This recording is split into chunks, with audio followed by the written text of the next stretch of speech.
Le monde vient de connaître un bouleversement silencieux mais profond. Un petit pays du Sahel, le Niger, a pris une décision qui pourrait changer la trajectoire de l'histoire mondiale. En 2025, le gouvernement militaire a nationalisé l'uranium, mettant fin à des décennies d'exploitation par la France. Ce n'était pas une rébellion bruyante, mais un recalibrage stratégique. Ibrahim Traoré, au Burkina Faso, a observé attentivement. Il a vu dans cet acte une opportunité pour l'Afrique de reprendre son destin en main, de cesser de se définir par sa dépendance. Or, comment le reste du monde réagira-t-il à ce changement radical? Le système mondial est-il prêt pour ce réajustement? Cette décision du Niger n'est pas simplement une question d'énergie. Elle symbolise un tournant majeur dans les relations internationales, un défi à un système économique mondial où l'Afrique, longtemps exploitée pour ses ressources, commence à redéfinir son rôle. Ibrahim Traoré l'a bien compris. Il voit cette étape comme le début d'une ère nouvelle pour l'Afrique, une ère où les nations africaines écriront leur propre avenir, loin des influences coloniales. Le Niger ne fait pas qu'exploiter ses ressources, il revendique son droit à l'autonomie. Le monde entier doit maintenant se demander: et si d'autres pays africains suivaient cet exemple? La France, dépendante de l'uranium nigérien pour ses réacteurs nucléaires, se retrouve brusquement dans une position vulnérable. Or, ce n'est pas seulement la France qui est concernée. Ce geste va bien au-delà de la simple énergie. Il remet en question l'ordre mondial tel que nous le connaissions. Les enjeux sont énormes, et les conséquences pourraient bien se révéler bien plus profondes que ce que l'on imagine. Lorsque le gouvernement militaire du Niger a annoncé la nationalisation de l'uranium en 2025, l'impact immédiat sur les marchés mondiaux fut frappant. Ce geste, bien que discret en apparence, a secoué les fondations de l'industrie nucléaire européenne. La France, qui dépendait de l'uranium extrait des mines du Niger pour alimenter 70% de son réseau électrique, s'est retrouvée prise au dépourvu. Les réacteurs nucléaires français, jadis nourris par l'uranium africain, se sont vus coupés de leurs sources vitales. En quelques heures, la situation a déstabilisé les marchés boursiers européens, provoquant une chute spectaculaire de la valeur des actions des entreprises énergétiques françaises. Or, le véritable bouleversement ne résidait pas seulement dans les chiffres. Ainsi, Ibrahim Traoré, figure montante du Burkina Faso, a rapidement saisi l'ampleur de cet événement. Pour lui, le geste du Niger n'était pas un acte isolé. C'était le signe d'une nouvelle dynamique géopolitique en Afrique, où les nations du Sahel se libèrent enfin des chaînes du néocolonialisme.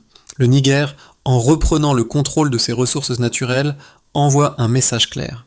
L'Afrique ne doit plus être perçue comme une simple réserve de matières premières, mais comme un acteur majeur dans le jeu mondial. L'Europe, et en particulier la France, sont désormais confrontés à une nouvelle réalité. Ils ne sont plus les seuls maîtres du jeu énergétique. Ainsi, cet événement marque un tournant, non seulement pour le Niger, mais pour l'ensemble du continent africain. Ce qui a commencé comme une simple nationalisation pourrait bien être le catalyseur d'une révolution silencieuse, un recalibrage des rapports de pouvoir à l'échelle mondiale. L'histoire de l'Afrique, longtemps écrite à travers les yeux des puissances occidentales, commence maintenant à s'écrire d'une nouvelle manière. Dans ce contexte géopolitique en pleine mutation, Ibrahim Traoré, le leader charismatique du Burkina Faso, émerge comme l'une des voix les plus influentes du Sahel. Alors que le Niger a initié son acte de souveraineté en nationalisant l'uranium, Traoré voit dans cette décision une occasion de renforcer la position de son propre pays. Loin des bruits de la politique internationale, il se concentre sur un objectif précis: l'autosuffisance et la souveraineté énergétique pour l'Afrique. Pour lui, le contrôle des ressources naturelles n'est pas seulement une question d'économie, mais une lutte pour la dignité du continent. Ainsi, les premiers signes de ce changement sont déjà visibles. Traoré et son gouvernement ont commencé à renforcer les infrastructures énergétiques du Burkina Faso, avec des projets ambitieux visant à exploiter les ressources locales et à réduire la dépendance aux importations. Ces actions, en réponse directe à la nationalisation du Niger, sont conçues pour préparer son pays à une future indépendance énergétique. Or, ce n'est pas seulement un enjeu national. Ce mouvement fait écho à travers tout le Sahel, où d'autres pays commencent à revoir leurs accords avec les puissances coloniales d'hier. Ainsi, le monde observe attentivement. La France, consciente de la menace qui pèse sur son approvisionnement énergétique, tente de réagir, mais elle est confrontée à une nouvelle réalité. Ibrahim Traoré, en tant qu'acteur principal de ce changement, incarne une Afrique qui ne se contente plus d'être un fournisseur de ressources. Il représente un modèle alternatif, un futur où l'Afrique est capable de choisir son propre destin, loin des anciennes puissances coloniales. Le tournant décisif est survenu lorsque le gouvernement du Niger a décidé de nationaliser l'uranium en 2025. Ce geste a non seulement redéfini les relations entre l'Afrique et l'Europe, mais a également envoyé un message clair au reste du monde. L'Afrique est prête à prendre le contrôle de ses ressources naturelles et à redéfinir son rôle dans l'économie mondiale. Cette décision, apparemment simple, a déclenché une réaction en chaîne qui secoue les fondations des systèmes énergétiques mondiaux. Ainsi, le premier choc est survenu sur les marchés mondiaux. Les actions des entreprises françaises, notamment Orano, qui gérait les opérations minières au Niger, ont plongé, provoquant une instabilité immédiate. Les analystes ont rapidement réalisé que cette crise n'était pas passagère. Le système énergétique français, fortement dépendant de l'uranium en provenance du Niger, s'est retrouvé vulnérable. Les réacteurs nucléaires, qui fournissent une grande partie de l'électricité de la France, ne pouvaient plus compter sur un approvisionnement stable. En quelques heures, le monde a pris conscience que la grille énergétique mondiale venait de subir un bouleversement majeur. Ainsi, pendant ce temps, le gouvernement français s'est efforcé de rassurer le public.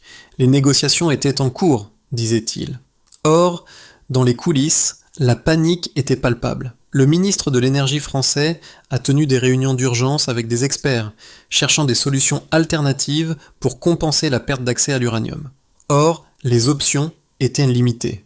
L'uranium est une ressource stratégique et la France se rendait compte que son emprise sur cette ressource clé en Afrique était en train de s'effondrer. Ainsi, dans les déserts du Sahel, le Niger, après avoir pris son indépendance énergétique, s'est trouvé à un carrefour historique. Le contrôle de ses ressources naturelles lui a permis de réaffirmer son pouvoir politique. Le pays n'était plus un simple fournisseur d'uranium, mais un acteur clé sur la scène internationale. Ce fut un acte symbolique de rébellion contre des décennies de domination économique et politique de l'Occident. Or, ce n'était que le début.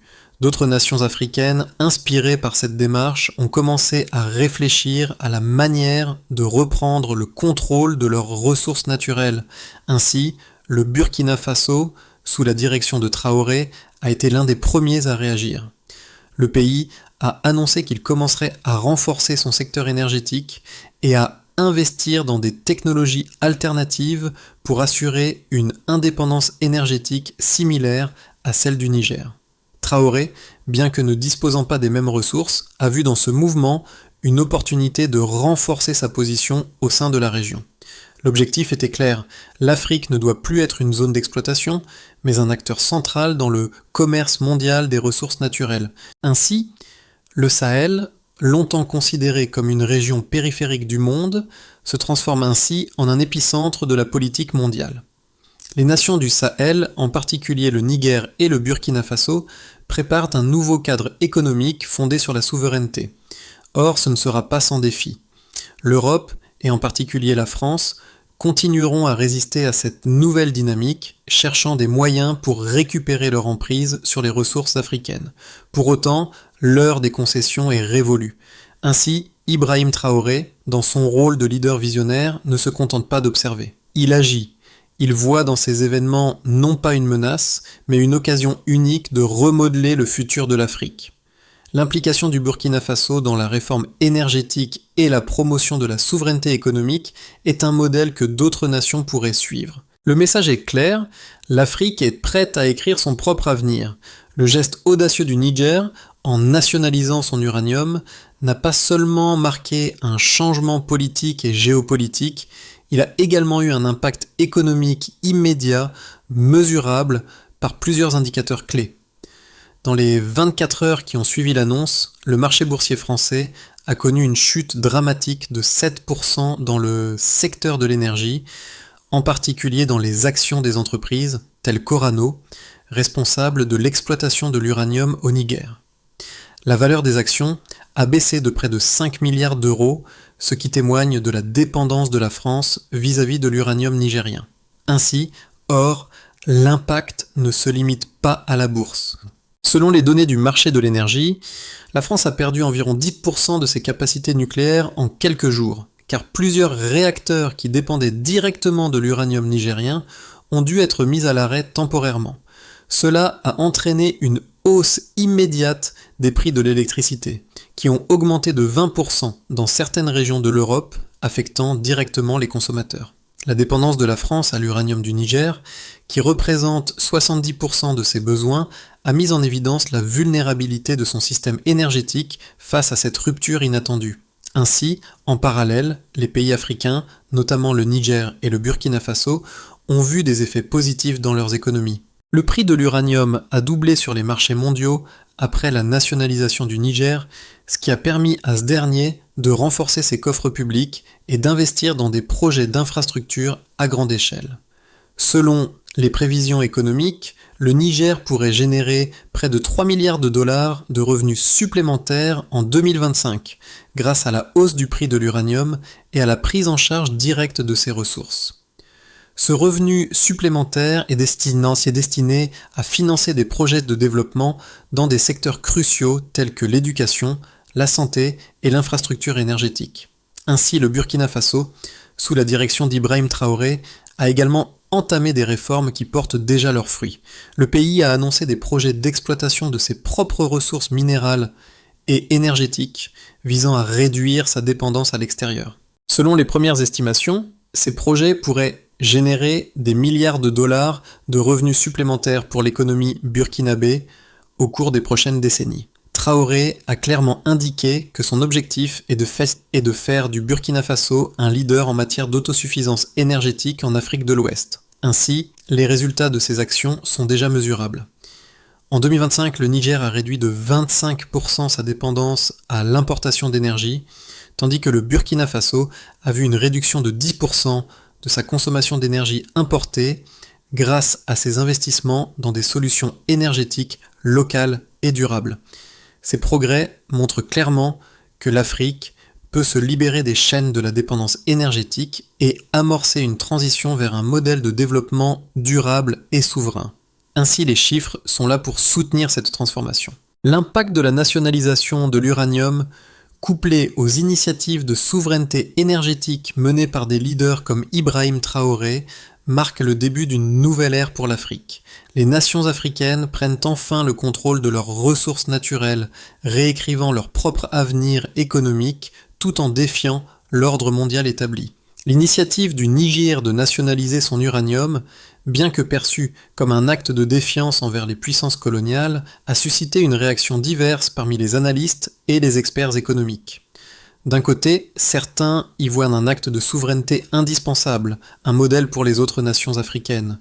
De l'autre, des voix plus sceptiques soulignent les risques associés à cette démarche, notamment l'impact sur les relations internationales et l'économie globale. Ainsi, les défenseurs de la nationalisation, comme Ibrahim Traoré, affirment que cette décision marque un tournant pour l'Afrique, un réveil politique et économique qui permet aux pays africains de reprendre le contrôle de leurs ressources naturelles.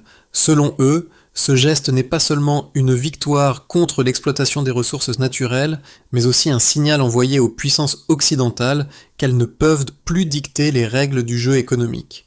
Traoré soutient que l'Afrique a le droit de déterminer son propre destin et de s'affirmer comme un acteur clé sur la scène mondiale.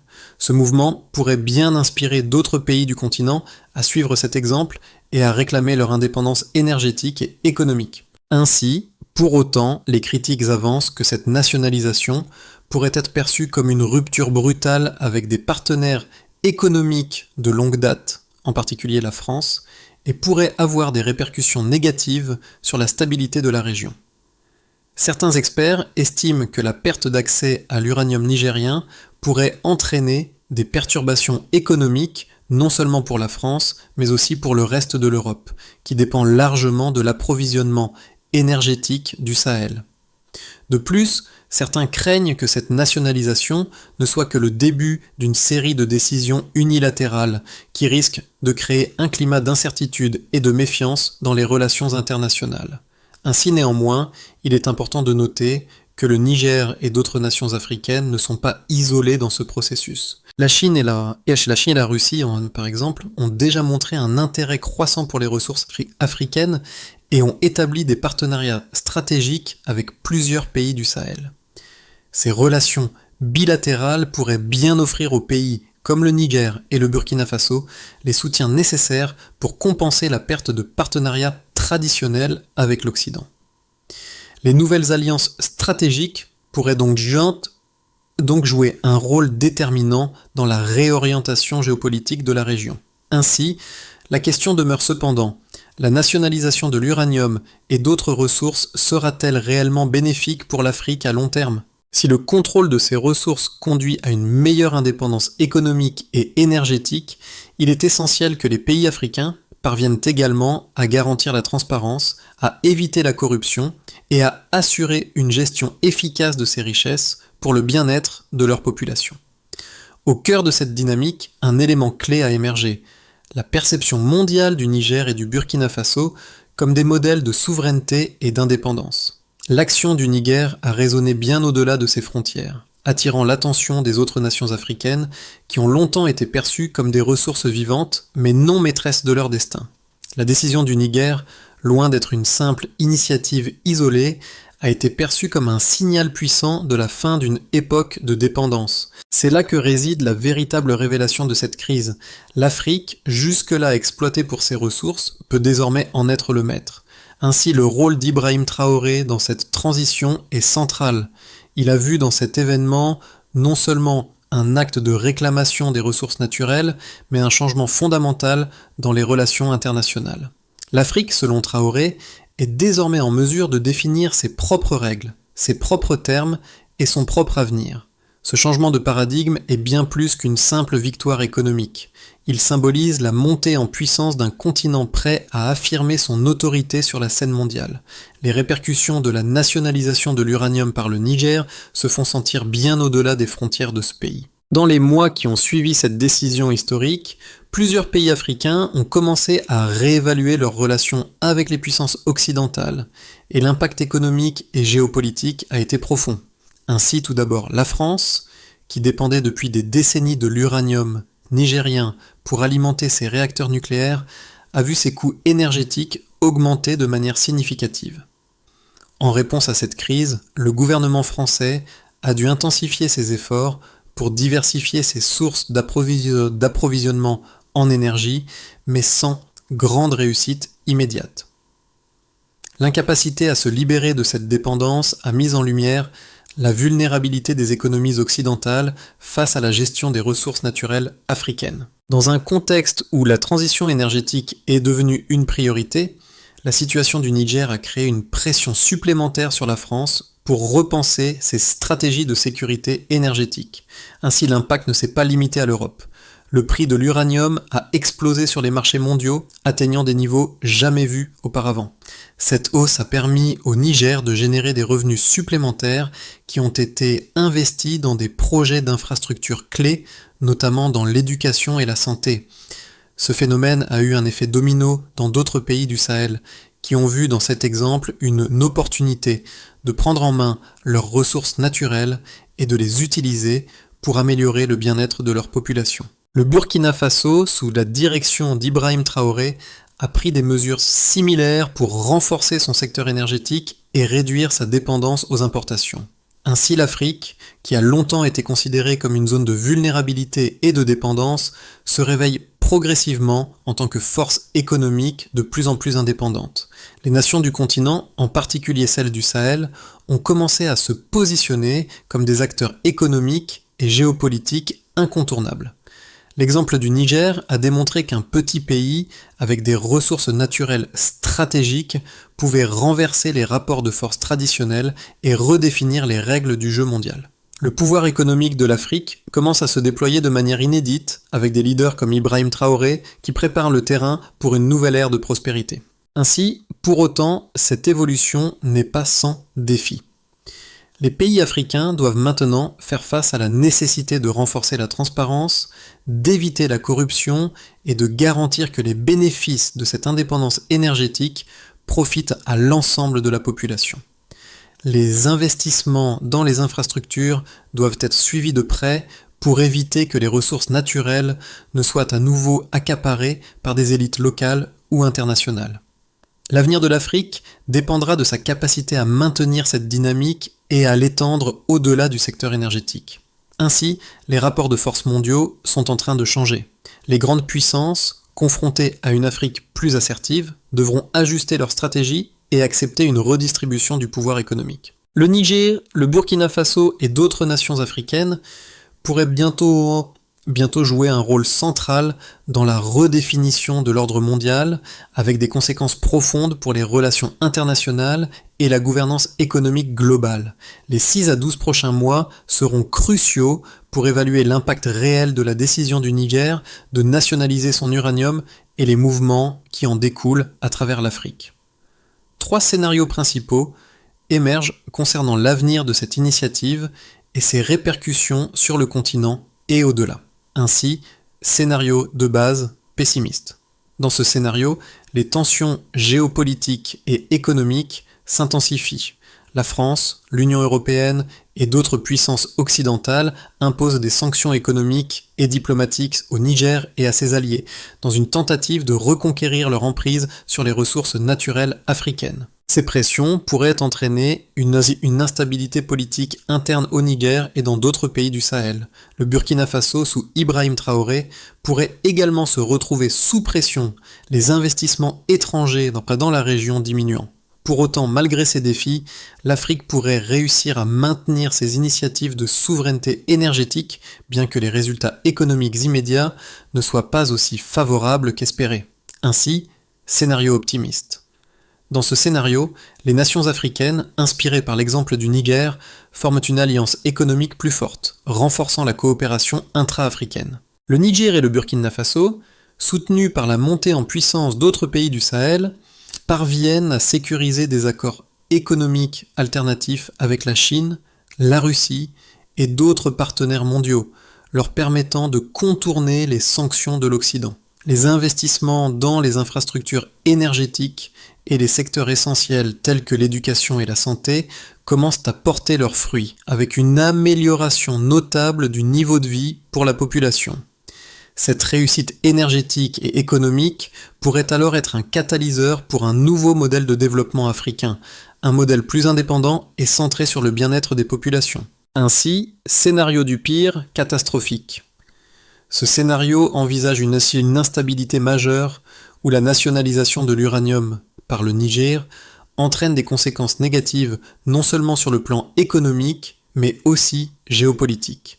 Le manque de diversification des ressources, combiné à des tensions internes croissantes, pourrait conduire à des émeutes, à des coups d'État et à une gouvernance fragilisée.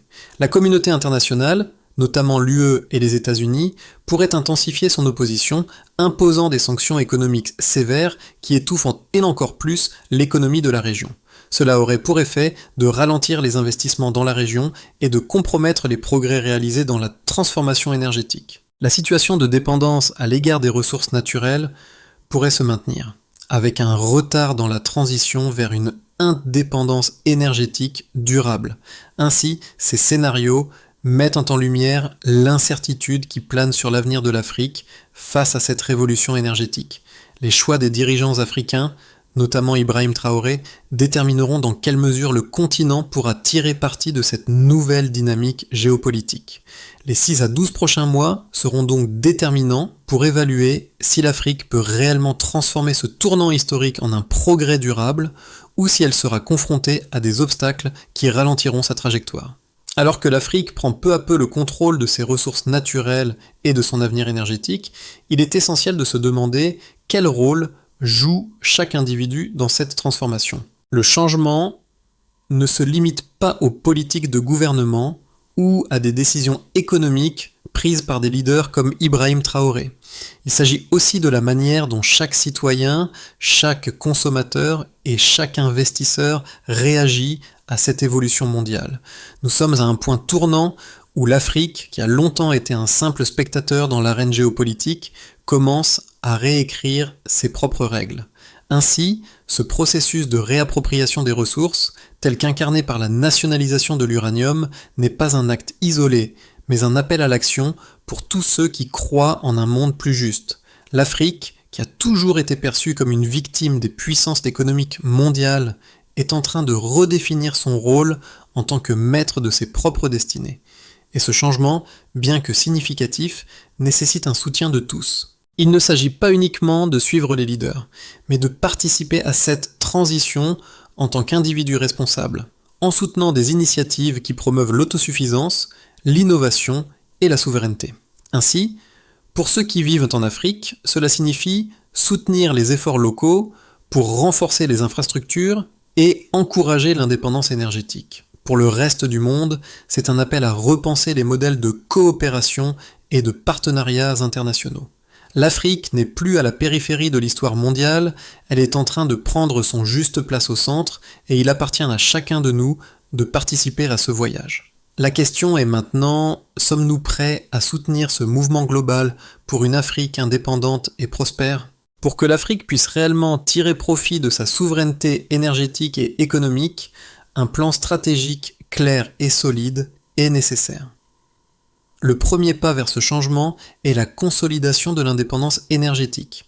Les pays africains, à l'instar du Niger et du Burkina Faso, doivent investir massivement dans les infrastructures locales, en particulier les énergies renouvelables. Le solaire, l'éolien et même la géothermie sont des ressources largement inexploitées, qui pourraient devenir des sources primaires d'énergie pour l'ensemble du continent. Le développement de ces secteurs devrait être une priorité immédiate. Ainsi, le deuxième pilier de cette transformation est la gouvernance transparente. L'Afrique doit veiller à ce que la gestion de ses ressources naturelles et de ses revenus soit ouverte, responsable et bénéfique pour tous. Pour ce faire, il est crucial de renforcer les institutions locales, de lutter contre la corruption et de promouvoir des pratiques économiques durables. Cela nécessite des réformes institutionnelles profondes et l'engagement des dirigeants africains à mettre en place des systèmes de suivi et de contrôle qui assurent que les ressources naturelles profitent véritablement à la population. Ainsi, enfin, l'Afrique doit diversifier ses partenariats économiques. Bien que l'indépendance soit essentielle, une Afrique seule, isolée, ne pourra pas réaliser son plein potentiel. La coopération avec d'autres régions du monde, notamment avec la Chine, la Russie et l'Asie, pourrait offrir des opportunités pour un développement équilibré. Ces partenariats devraient se concentrer sur des investissements en infrastructures, la technologie et l'éducation, afin de renforcer les capacités locales et de favoriser une croissance durable à long terme. Ainsi, l'atteinte de ces objectifs nécessitera un engagement fort de la part de tous les acteurs africains. Ce n'est qu'en unissant ses forces et en s'appuyant sur des politiques audacieuses que l'Afrique pourra atteindre une autonomie véritable et durable. Alors que nous concluons ce voyage à travers les événements qui ont redéfini l'Afrique, il est impossible de ne pas revenir à un moment clé, la décision historique du Niger de nationaliser son uranium. Ce geste, au départ perçu comme un acte isolé, s'est transformé en un symbole puissant de la quête de souveraineté du continent.